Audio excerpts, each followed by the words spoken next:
Welcome, everybody, to this episode of Nerds of UVM. I'm your host, David. I'm joined by my friend Luke. What's up, guys? And I'm joined by my friend Bob. Hello. This is a show where we talk about nerdy things around a table, and we just act nerdy with each other. We have our general topic that we're going to go into right now. Gentlemen, what's our topic? I was told Justice League was our topic. Oh, is Justice League our topic? Yes. Jeff Goldblum. Yeah.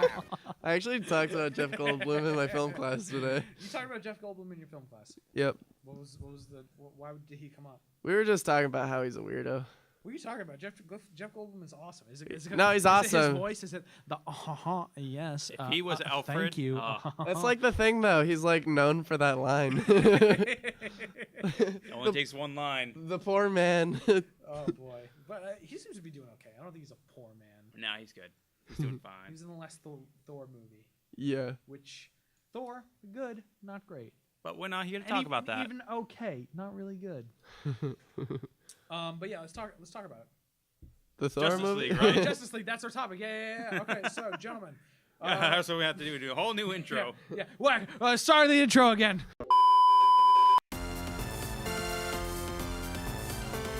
Welcome back to Nerds of UVM. We're talking Justice League. What are your thoughts on the movie that is coming out soon? And that, yeah. I'm in it for Wonder Woman. Just for Wonder Woman. Well, to be honest, she's had the best track record for DC films. I think all the characters themselves have been okay. I think the characters themselves have been okay. I think critical acclaim, though. Wonder Woman did the best. But no dir. But apparently they were gonna smash a Wonder Woman movie. Oh, it's not. But If it was trash, though, they would have been like I don't think they would have just said it was great if it wasn't great. Right, yeah. But apparently the social media embargo was lifted today. Yes, we were talking about that. Yeah. It's so far it's not like it's not like Dark Knight amazing, or it's not like Winter Soldier Civil War amazing. Mm-mm. But they're saying it's good. It's a vast improvement. You mean like film critics who got the early viewing, you mean? Yes. Yeah. They're Okay. like their social media embargo from Twitter and whatever has been lifted. They can't say why the cinematography was amazing to reflect Batman's emotions. They can't go into that kind of stuff. Right. But they can say, yeah, this story was solid. Yeah, generally it was solid.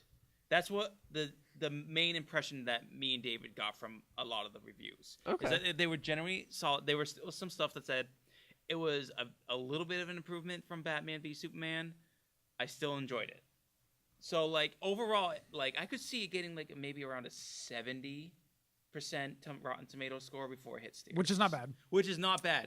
It's better than they needed, or it's not as good as they needed it to be, I think, to instill a little bit more faith in the franchise. But It's better than I expected, honestly. The reviews are better than what I expected. Wonder Woman was the one thing that made me kind of hopeful for Justice League. Before that, I was just oh, it's gonna be trash. I think what we got to recognize is that Zack Snyder has a very particular style, and even if you have him absent for a while, that style is still there, especially that narrative arc and those elements that he likes to incorporate into his films are always still there. And you either love it or you hate it at this point. I mean, Zack Snyder's a pretty established director. I'm still you gonna know what see he's it. about. I'm still going to go see it too. I enjoy it in relation to a comic book movie. I think he really has a knack for bringing comic book films to life in a very unique way. That it doesn't feel like, oh, this is a Hollywood film. It feels like, no, this is a comic book brought to the big screen. He's done that in the past with Watchmen. He's done that in the past with goddamn 300. He's done it in the past with Man of Steel. I thought he's made it. What are your guys' thoughts on Man of Steel? I enjoy it. I enjoy Man of Steel too. I don't think I look on it as favorably as I did in the past, but Man of Steel, I think it's did the job that they wanted it to do, which is to accurately portray what a Superman type story looks like in a actual realistic modern environment. That I liked. The origin part was kind of I didn't like the sloppy. Krypton they had. I didn't mind the Krypton, but one thing that I really just gets me is how much destruction there was, and then everybody was fine with it. Well, it's not unlike stuff that happens in the comics, though. In all fairness, I know. That's just one thing that like Metropolis was hammered. Yeah, it no, was no. hammered. No, it's definitely the case, and there are They a lot of destroyed all the Denny's. there are Oh God. all No. the IHOPs, the 7-Ups, the Sears. But then in the I thought that was But then in Batman v Superman, they touch on that. Like, look how much he can destroy. Mm-hmm. Like, and also, like, because that was Batman's main problem with him is that Yep. he was too powerful. But now Batman is surrounding himself with very powerful people because he realizes how much of an ally they can actually be. Because there's an impending danger that yes, because now that we don't have Superman, we need to step up and take care of it together. But he also knows them more as like the individuals. Like he knows Diana a little bit more. Like he's gotten like more like friendly with her. Right, but he's meeting every single one of these characters for the first time. You know, he's not. It's not like he's known Aquaman since they were like in college or anything like that. No, but I am very, very excited for Jason Momoa to play Aquaman. I am too. I think he's a good actor. I don't think he's necessarily. I think he has a lot of charisma though and a lot of charm. And Yes. when he has the right role, he can implement that really well. Khal Drogo. Khal Drogo. Khal Drogo has become a problematic role for him in the past. If you think about it, there have been a lot of outspoken folks against him because of what that character did and what he said about it and everything like that. Hey, he was a character. It was what it was Game of Thrones character. I get it. I get over it. I still love Khal Drogo. Yeah. But See, the thing with characters though is like they're characters. Right. But I'll tell you later. He said something that was kind of like. Yeah. But I like his style in the movie. I like how they incorporate Who, Momoa or Momoa. I like Aquaman's style in the movie. Well, we've touched on this. You like how they've incorporated his. The tattoos. He's not Hawaiian, is he? I think He's Samoan. but he's got those island tattoo. Like he's got the form. He's not like as tatted up as Aquaman is. But I like how they incorporated that into Aquaman himself. I feel like if someone were, because a lot of like jokes around Aquaman is like, oh, he talks to fishes, and a lot of people don't like take him And seriously. plus, his outfit is lame, to be honest. Yeah, this is like if there were a guy who Could literally control the ocean. the ocean so- and is like the ocean's version of Superman. Like the way he like walks out of the ocean, I'm like, okay, I see. Well, you that. got to also think about here's the thing about Aquaman. This is a being that has to withstand some of the most treacherous depths and has to have a body that can withstand that kind of pressure. Exactly. To have that and not have your skull be completely crushed, like you have to have like damn near impenetrable skin almost. So Aquaman inherently is like one of the tougher guys. No, in the yeah, Justice League. Aquaman is also hugely powerful. also real quick. He was born in Honolulu, I knew Hawaii. His dad was Native Hawaiian, but his mother has like German, Irish, and Native American heritage. That I know too. Yeah. So Okay. So for all he's Hawaiian. Yeah, he's from Hawaii. He's got that island heritage, which is Yeah. very cool. And I lived there. I was jealous. Oh, you were in Hawaii? Well, I was stationed there for the military. Very cool. And I was jealous of all the like those traditional island tattoos that you saw like islanders have, and I'm like, oh, I wish I could get that, but I get my ass beat. Yeah. Yep. It's actually very similar to how The Rock has started tatting up a little bit. Very similar to those. Anyway, we're not here to talk about tribal tattoos But the and stuff like tattoos that. incorporated in Aquaman are very, very good. Yeah, very cool. And I they think- they I'm excited incorporated for that Aquaman. that aesthetic into the suit design. The suit design looks great too. I'm very much looking forward to the Flash. I like the way his suit looks. I like It it more reminds armored. me of it's like pieces of armor that you put on, very similar to like Iron Man almost. Mhm. It looks like it's held together by like some string or something like that. Yeah. Well, he's also still on his own too. He's on his own kid. And what I've seen so Which, far, if you were gonna give him armor, that makes sense. That's in Yeah. pieces. Yeah, at least Yeah. it's not in leather. CW. Well, CW. they're and on a their budget. Leather. they're on a budget, but It's leather. Like, come on. But so far what I've seen of him on like clips they've released, I'm digging him as Flash. I'm digging him as Flash. Yeah. I think he's gonna do his job. I think he's gonna get me when I first see him, and I'm not gonna feel like I hate this guy. Yeah, my one issue aesthetically is that I don't like how he's got blue lightning. I wish he had yellow lightning, more traditional to the comics. Yeah, I don't know. That's just an aesthetic thing. Yeah, no. We each But have our own nitpick. I feel things. like since they've changed their color palette more to like this, they're more of a red one now, right? It's more of a red color. Yeah, palette. but that wasn't what it was at the start. I know, but I feel So- like this blue lightning, like the blue on like the red backdrop with and like his red suit, I feel like that really like. I know that's sort of like the intention behind it, but that doesn't. I mean, and like they're even changing sort of the output of the character initially because he's like this brown haired like Jewish guy now instead of being like blonde hair, blue eyes. So it's going a little subversive in that respect. And he is of the Barry original Allen, character. correct? And he's Barry Allen. Yeah, Okay. yeah. So they're changing up like, to I guess for the essence of like not making it so stereotypically like DC, which is the blonde hair, blue eye superhero almost. Mm-hmm. Yep. Product of the times. But like, yeah, product of the times. But I mean, there's the yellow lightning is kind of like his staple. Yeah. Because it's the lightning bolt that struck him. It's the lightning bolt. It's how he discharges his energy.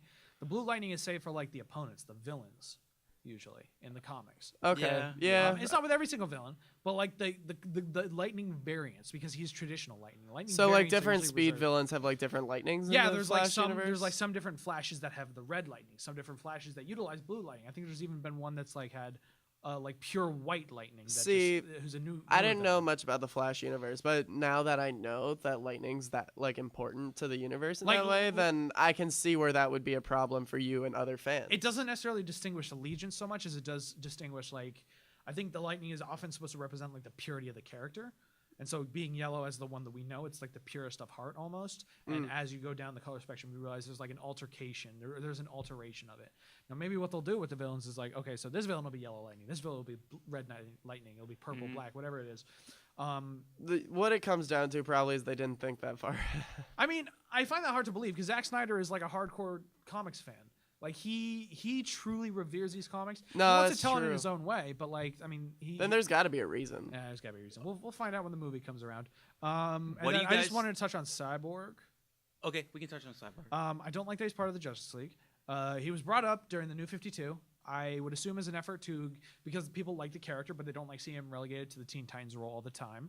Yeah, that's it was fair. an attempt to give him more exposure, get him a little. I also assumed that it was an attempt to get a little bit more diversity in terms of skin tone on the team without making a whole new character. Yeah. Which I mean, honestly, I felt like there were some like Justice League members that you could have just pushed up to that role anyway without taking him away from the Teen Titans.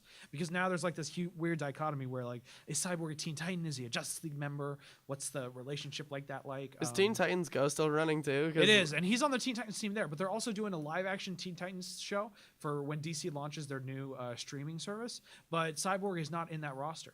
I feel like that's only going to confuse people, like new people coming in. Yeah, I know, but they've got Nightwing, they've got Raven, they've got Robin. Yeah, they got a lot They've got Starfire, they've got Beast Boy, but they don't have Cyborg in there. Like he's part of the original. Anyway, that's like a nitpick thing.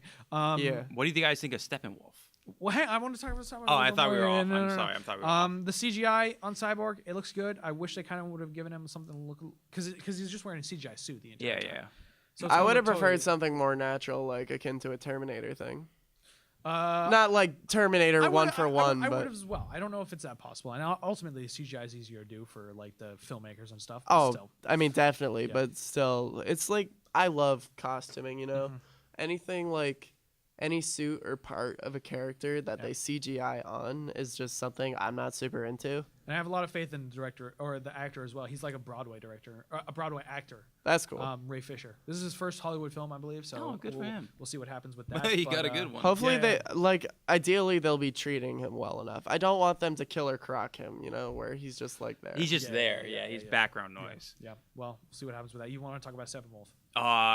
Yeah. Weird first choice. I'll be honest with you. Weird first choice. I could see. Well, they needed, like, cause he's, well, in some versions he's Darkseid's uncle. This is the Is he case- the uncle? Yeah, this is the case here, as far as I know. I think he's the uncle of Darkseid. I haven't heard anything else. Because Darkseid is going to be the Thanos to them. He's going to be the ultimate baddie. I It's guess like so. you thought I was bad. Wait till you see my nephew. like, Yeah, type of maybe. shit. But I mean, unless they don't even do Darkseid. Well, but they're I don't definitely see going. them They're doing going that. down the New Gods route, so I would assume Darkseid will show up. at Yeah, one point but or another. I I would have rathered Brainiac just because that is such a different kind of villain, and you're able to do like Brainiac's my favorite DC villain. Yeah, you're able to do. But then like they couldn't.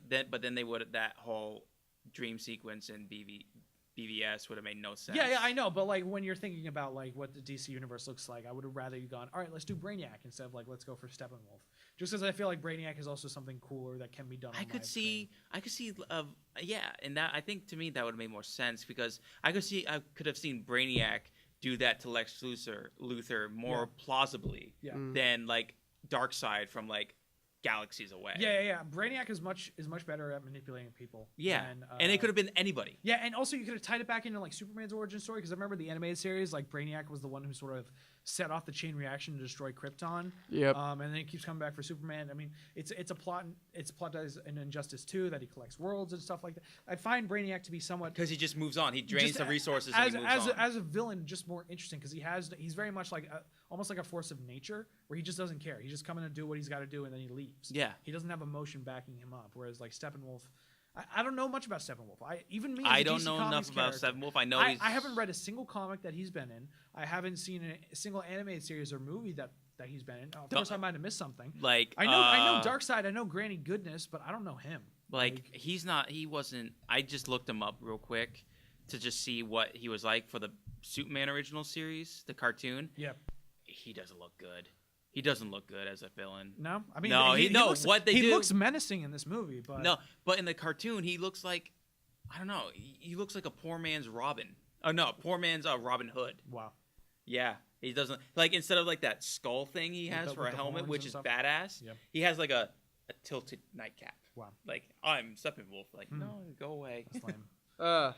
We will see. I mean, every movie is only every hero is only as good as their antagonist. So I feel like that's where a lot of like a good superhero movie has a good villain. It has to. It has to. Yeah. So we'll see about that. I am still gonna go see Justice League though. Yes, I am definitely. I'm gonna go once I get back home, and I'm gonna go with my brother. I'm skipping school to see it. Yeah, I won't be able to see it while I'm here, but I'll go see it with my brother when that time rolls around. So That'll be fun. yeah, good times. It's already here, and I can't believe it. It's already here. Yes, it's out tomorrow, essentially. Yeah, when you're watching this. Yeah, when you're watching this, it'll be out tomorrow. Tomorrow. And Bob's like, what? So a long day. So yeah, go see the Justice League tomorrow. I want to thank you all for joining us on this episode of Nerds of UVM. If you like what we did here, follow our social media or subscribe to our YouTube channel. Stay up to date on what us nerds do. Without further ado, I have been David. I've been Luke. I've been Bob. And thank you all so much for watching this episode of Nerds of UVM. I hope you have a fantastic holiday season.